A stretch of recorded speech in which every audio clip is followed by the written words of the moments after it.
I haven't put up all the videos. I may not. I get pretty frosty in some of them today hunting polar bear. And, well, if it comes at me like that, usually if it's not on tag for what it is out there in the season, rabbit, whatever, you'd want to keep to it, not because necessarily it's the fucking king's orders. Mine.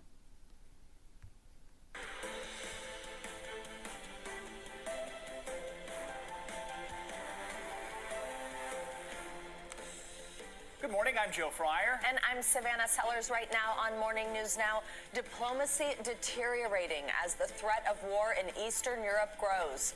This morning, increased fears of a Russian invasion of Ukraine after a high-stakes UN meeting leads to a heated exchange between Russia and the U.S. The situation we're facing in Europe is urgent and dangerous. This is I'd all be like, well, a threat to peace and security, still all getting money out here, beating belt, or whatever else I'm trying to pick up. Now, President Biden insisting the U.S. is ready no matter what happens. We have team coverage from Kyiv to Washington. Key witness, major developments in the investigation into the Capitol insurrection as the former chief of staff to then Vice President Mike Pence testifies before a House committee. What we're learning about his testimony and what it means for the investigation. 1-2 punch, tens of millions of Americans bracing for another winter storm. This morning, watches and warnings in effect from the south to the northeast, with many parts still digging out from last weekend's blizzard. And not even the Sunshine State can escape the deep freeze. We're tracking the latest conditions. And big buyout, everyone's favorite five-letter puzzle, just got a seven-figure deal. Details on Wordle's massive acquisition by the New York Times and why the news has some players UPSET. That was one of the words. Do you play Wordle? I don't. You do, right? Yes. Yeah. Yes. I'm all in. I'm worried I'm going to, fall into that trap, and then it's like all I'm going to do. Just one a day. You just a few minutes a day. How long do you think you do it? Minutes. Yeah. That's a solid. All right, we begin now with those continuing building tensions in Ukraine. Russian President Vladimir Putin is set to hold a news conference today as Russian troops gather on the Ukrainian border. This comes after an angry exchange on the floor of the United Nations. The Russian ambassador claimed the U.S. was trying to whip up hysteria, and the American ambassador warned of horrific consequences if Russia the discussions about a threat of you are almost calling for this. You want it to happen. You're waiting for it to happen, as if you want to make your words become a reality. This is the largest, hear me clearly, mobilization of troops in Europe in decades. And as we speak, Russia is sending even more forces and arms to join them. If Russia further invades Ukraine, none of us will be able to say we didn't see it coming. Life stage, and the consequences will be horrific. We have a team of correspondents bringing you the latest on the high-stakes negotiations. NBC News correspondent Aaron McLaughlin is in Kyiv. We're also joined by White House correspondent Carol Lee. Aaron, we're going to start with you. Ukrainian leaders have pushed for calm, but in the aftermath of yesterday's diplomatic dust-up at the UN, what are they saying about the path forward?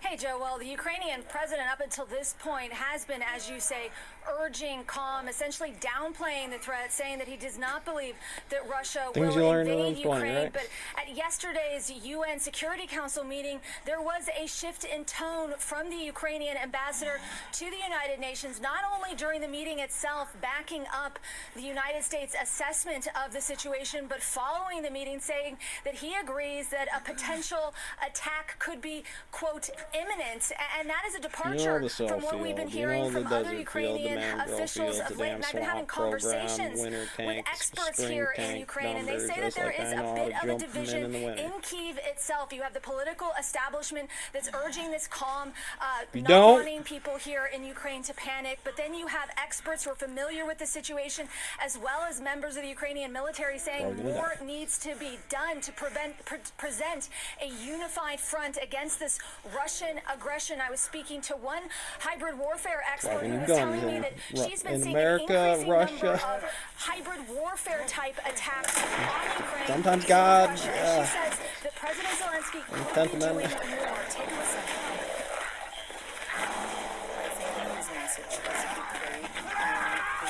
Freedom assemble. Come at you, a bunch of people, maul you in Target parking lot before Rittenhouse shoots somebody. I think it's nonsense. That's not how. Writing the math down like EV vehicle numbers and recycling lithium reduction. Military people see it. I see that the risk of Follow that equation. escalation is high. I think that the Ukrainian president could be Tell every one of us, bro. much, When it gets off the shelf, every single one. first of all, grateful for the international support he gets these days, but also much more vocal about the threat. Any friends? President Zelensky is expected to meet with British Prime Minister Boris Johnson here in Kyiv. There will be a press conference later today. All eyes will be on President Zelensky's tone, especially given what played out in New York yesterday. So, Carol, the White House has said diplomacy is the plan. We know Secretary of State Antony Blinken is set to meet with his Russian effect in the plan. Data compression, the Hutter's Prize, NP Prob Organization of Field Theory and Students. Great, fantastic, mass gap, outstanding. Hell, you want to take it to 5 Sigma at the level of doing it? Show me the unit, how much you can make in a day, and we'll talk about building Rome in 7 days. Rhetoric on two fronts. One, real warnings, stark warnings about what it could look like if Russia does invade Love it. Ukraine. Why do you do it? You Because heard calculus, the right? chairman I of the knew Joint it. Chiefs I of knew it, Staff, boss. General Milley recently say that this could wind up being horrific and that there would be a lot of casualties. So there, and you heard again the U.S. ambassador to the UN So we got sounding this, these Bob. similar tones We got yesterday this. at that meeting, really laying out